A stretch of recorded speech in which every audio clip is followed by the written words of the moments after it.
L'état de certains déportés est si préoccupant qu'ils doivent être évacués sans attendre.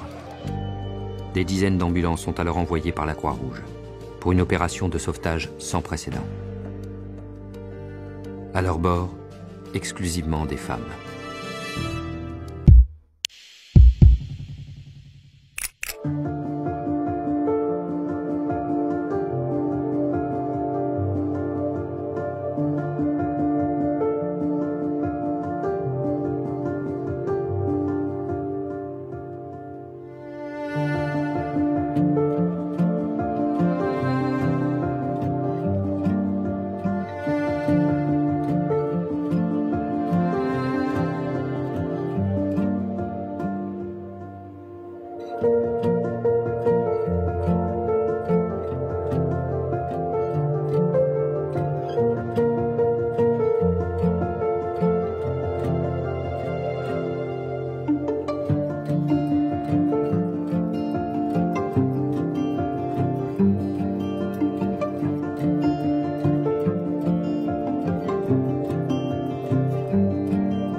C'est à nous de sortir immédiatement ces hommes, tous ces hommes, de cet enfer et de les rétablir lentement, patiemment dans leur dignité d'hommes libres.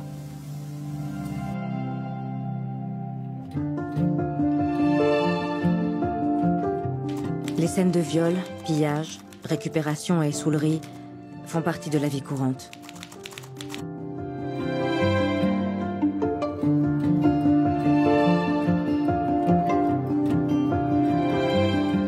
Le docteur Madeleine Poliak nous a accueillis en uniforme et béret de para. Jamais je n'oublierai cette minute et chaque mot est resté dans ma mémoire.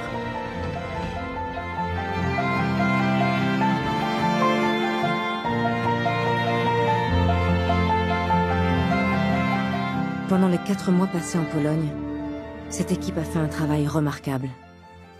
Environ 40 000 kilomètres ont été parcourus. 1540 malades et Alsaciens-Lorrains ont été ramenés et réexpédiés en France.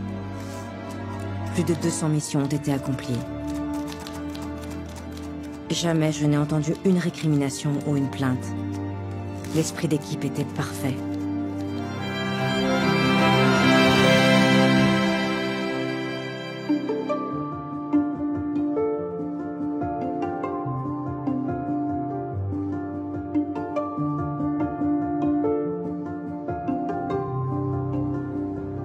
Madeleine Poliak est morte le soir du 13 février 1946, sur une route verglacée de Pologne, à l'âge de 33 ans.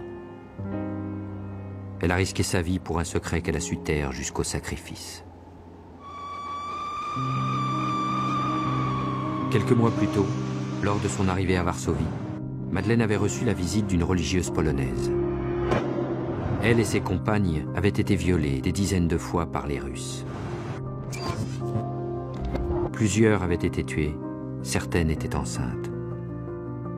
Pendant tout son séjour en Pologne, après ses longues journées de travail, Madeleine est allée prendre soin de ces femmes meurtries et de leurs nouveau-nés à l'insu de tous. Mais ces bébés mettaient les religieuses en danger. Pour ne pas éveiller l'attention des Russes, le couvent a été transformé en orphelinat pour accueillir les enfants perdus de Varsovie. Madeleine a réussi à en exfiltrer clandestinement 24. Et à les faire adopter en France. Elle était repartie à Varsovie pour terminer cette mission.